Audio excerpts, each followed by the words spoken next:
A viewer recently challenged our perspective on woke culture, asking if Christian nationalism is equally ignorant, as it only allows one perspective. This query brought forth a fascinating interplay of belief systems, cultural movements, and societal norms.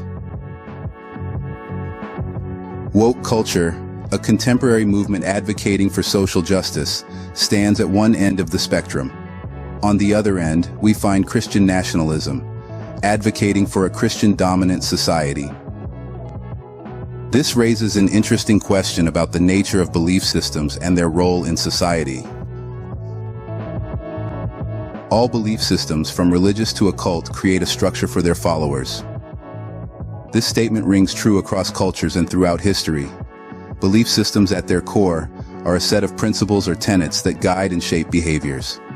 They provide a framework for understanding the world and our place within it.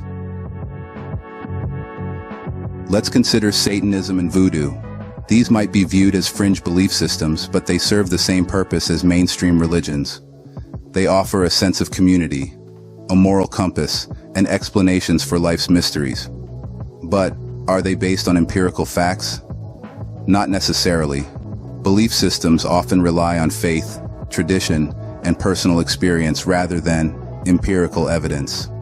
For example, the rituals and practices in Voodoo derive from a rich cultural tradition, not from scientific research. Similarly, the principles of Satanism are rooted in philosophy and individualism, not in hard facts. This doesn't mean these belief systems are invalid or less important. On the contrary, they play a significant role in society. They influence our values, our behaviors, and our relationships with others. They shape our laws, our institutions, and even our wars. But it's crucial to remember that belief systems are human constructs. They are not absolute truths. They are interpretations of the world, shaped by our perceptions, our experiences, and our cultures. They are subject to change and evolution, just like us. Why is this important? Because understanding this can foster tolerance and open-mindedness. It can help us respect and appreciate the diversity of beliefs in our world.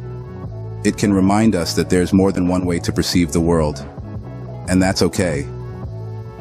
It's also essential to recognize that belief systems, whether they are religious, political, or cultural, can be used for both good and harmful purposes. They can inspire love and compassion, but they can also fuel hate and division.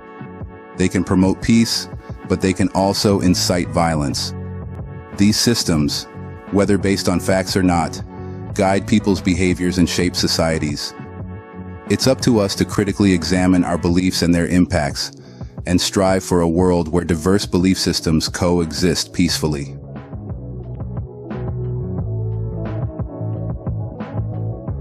One cannot ignore the role of politics in shaping these belief systems and influencing societies.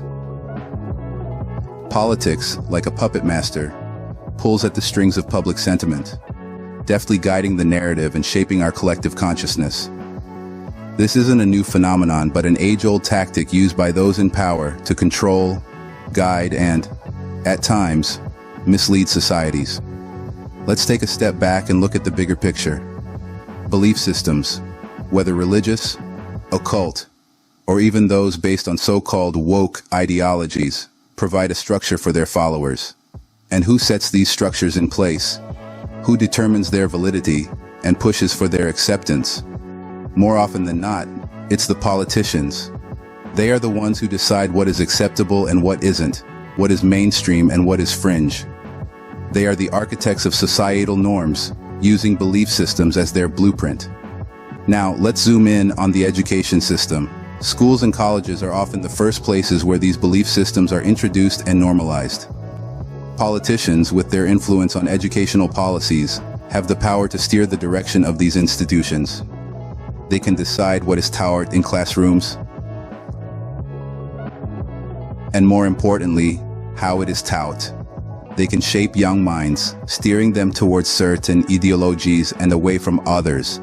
This brings us to the crux of the matter. Are the beliefs and ideologies our children are adopting truly their own? Or are they merely parroting what they've been taught, conditioned to think and believe in a certain way? Are they coming up with something new, Something revolutionary? Or are they just pawns in a much larger game? A game where the rules are set by politicians with their own agendas. In this context, we must ask, are our children coming up with something new? Or are old people pushing a new agenda to divide society? As we navigate through the complexities of this topic, it's crucial to remember that the answers lie not just in the beliefs themselves, but in the systems that propagate them. Our society today is in a state where freedom of speech seems to be a joke, and name-calling can lead to an arrest. A strange reality, indeed. This seismic shift in our societal norms has had a profound impact on our freedom of speech and civil liberties. Words, once considered harmless, have taken on a weight that can tip the scales of justice. Are our traditional values being undermined? Values that have been the glue holding our societies together for centuries? It's an important question to ponder. There seems to be a game of chess being played on the grand stage of politics. A game where our identities, our beliefs, and our rights to express them are being used as pawns.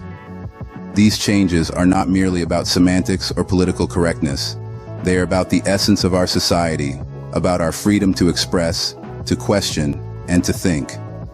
As we navigate these changes, we must ask ourselves, are we getting played to divide and conquer us? In conclusion, it's important to understand the complexities of belief systems and their influence on our society. We've explored the diverse range of belief systems, from religious to the occult, and how they form structures that guide their followers. Whether these beliefs are based on facts or not, they undeniably shape our world in profound ways. We've also delved into the role of politics in influencing these structures.